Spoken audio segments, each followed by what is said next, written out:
Data sejarah yang berkaitan dengan situs kerajaan dalam Balingkang, berupa bangunan-bangunan kuno, arca-arca kuno, maupun data prasasti sampai saat ini belum ditemukan. Satu-satunya sumber yang mengurai tentang situs pura dalam Balingkang, hanya dapat diketahui melalui hasil wawancara berupa cerita rakyat, legenda, dan purana. Dalam legenda disebutkan, bahwa situs pura dalam Balingkang, merupakan sebuah istana kerajaan pada masa pemerintahan Raja Jayapangus, dengan pusat istana kerajaan berada di Desa Sukawana, yaitu di sekitar Bukit Panarajon, penulisan.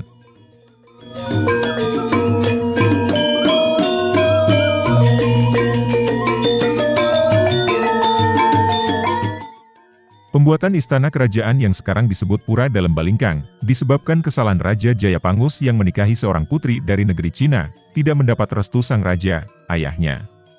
Akhirnya Raja Jayapangus diusir dari istana kerajaan Panarajon dan kemudian mendirikan istana di dekat Desa Pinggan, yang disebut Pura Jero dalam Balingkang.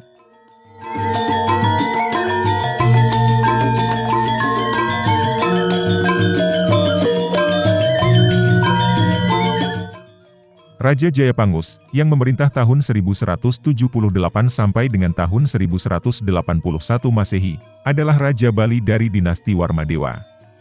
Dia dikenal melalui prasasti-prasastinya, beberapa di antaranya berkaitan dengan pajak.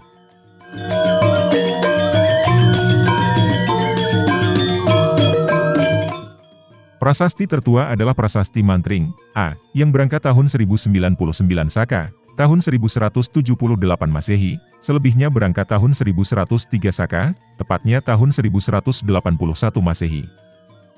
Purana-pura dalam Balingkang menyebutkan bahwa Maharaja Sri Haji Jayapangus beristana di Gunung Panarajon. Pada masa pemerintahannya, Maharaja Sri Haji Jayapangus didampingi oleh permaisuri beliau yang bergelar Sri Parameswari Induja Ketana.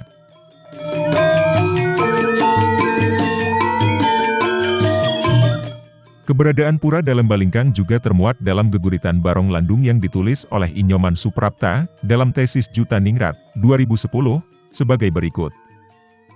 Diceritakan seorang raja yang tersohor, bijaksana dan banyak menulis prasasti-prasasti yang memuat tentang pelaksanaan upacara keagamaan, beliau bernama Sri Haji Jayapangus, tempat kerajaan beliau terletak di Bukit Panarajon. Dalam pemerintahannya, sang raja didampingi oleh seorang permaisuri yang bernama Dewi Danu, putri dari keturunan Bali Mula. Lama-kelamaan datanglah seorang pedagang dari negeri Cina yang bernama Dewi Ayu Subandar. Dia datang bersama seorang putri cantik berkulit putih dan bermata sipit, yang dikenal dengan nama Kang Chingwei. Kang Chingwei kemudian diangkat menjadi pelayan Empu Lim. Karena Kang Chingwei sering berada di keraton dan memiliki wajah yang sangat cantik, terpikatlah hati sang raja untuk memperistrinya. Dengan demikian sang raja mengumumkan kepada penggawa kerajaan dan rakyatnya untuk mempersiapkan upacara pernikahan.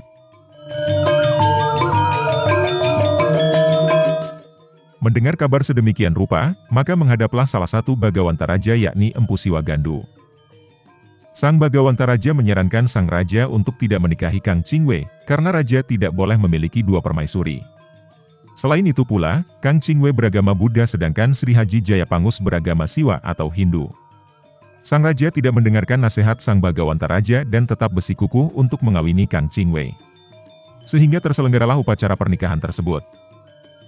Karena sang Bagawanta merasa sarannya tidak diindahkan oleh Raja Jayapangus, maka marahlah sang Bagawanta dan melaksanakan tapa brata menciptakan bencana, hujan lebat, gempa dan bencana lainnya sehingga hancurlah kerajaan beliau. Dengan kehancuran kerajaan beliau, maka dipindahkanlah kerajaannya ke Jongles atau dalam Balingkang. Pernikahannya dengan Dewi Danu memiliki seorang putra yang bernama Mayadenawa dan diangkat menjadi raja di Bedahulu. Sedangkan pernikahannya dengan Kang Chingwei tidak mempunyai keturunan. Sedangkan Dewi Danu sudah moksa, maka sang raja meminta izin kepada Kang Chingwei untuk bertapa di puncak Gunung Batur. Seraya memohon anugerah agar dikaruniai seorang putra. Sesampainya di puncak gunung, bertemulah dengan seorang putri yang sangat cantik, sehingga jatuh cintalah sang raja terhadap wanita tersebut. Lama sang raja tidak mengirim kabar ke keraton dalam Balingkang, maka disusullah oleh Kang Qingwei ke tempat pertapaan.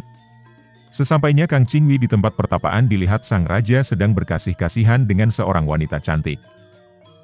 Melihat kejadian seperti itu maka marahlah Kang Qingwei dan memaki-maki wanita tersebut yang tiada lain adalah penjelmaan dari Dewi Dano untuk menggoda tapanya sang raja.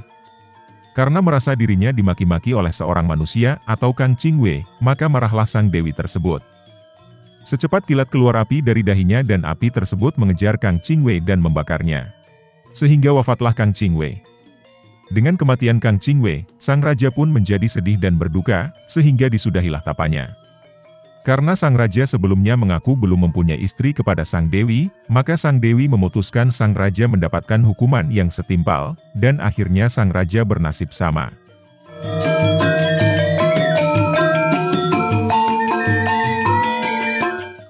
Atas sepeninggalnya beliau berdua atau sang raja dan sang permaisuri dari kerajaan, maka rakyatnya pun menyusul ke tempat pertapaan, dan menemukan junjungannya sudah wafat.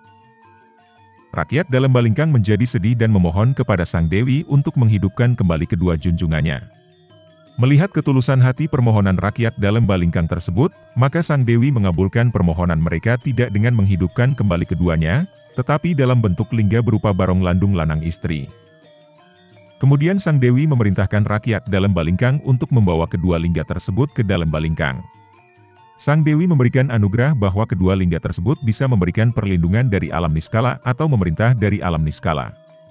Sesampainya di dalam Balingkang dibuatkanlah upacara agama.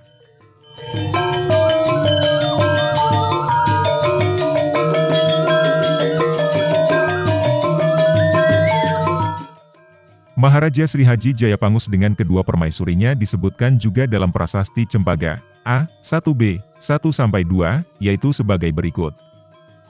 Ingsaka Srawana Masa, Iti Nawami Suklapaka, Mapak, Waraning Wayang-Wayang, Irika Diwasa Ajna Paduka Sri Maharaja. Jahaji Jayapangus, Harka Jalancana, Saharaja Patni Duaya, Paduka Bahtari Sri Parameswari Indu Jakotana, Paduka Sri Mahadewi Sasangkaja Cihna. Terjemahannya adalah: berangkat tahun 1103 Saka dan menyebut nama Raja, Paduka Sri Maharaja Haji Jayapangus Harka Jalancana, dan kedua orang permaisurinya masing-masing bernama, Paduka Batari Sri Prameswari Indu Jaketana, dan Paduka Sri Mahadewi Sasangkaja Cihna, Atmojo, 1975.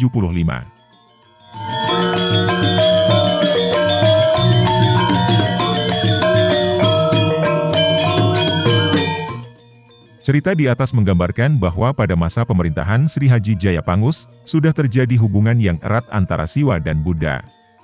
Bahkan kedua tokoh agama dimaksud sudah dijadikan penasehat kerajaan, yaitu Empu Siwa Gandu, tokoh ajaran Siwa, dan Empu Lim, tokoh ajaran Buddha. Hubungan agama juga terlihat pada perkawinan Sri Haji Jayapangus dengan Kang Qingwei. Pada akhirnya terbentuk dua unsur yang berbeda, yaitu unsur Purusa dan Pradana, unsur Siwa Buddha.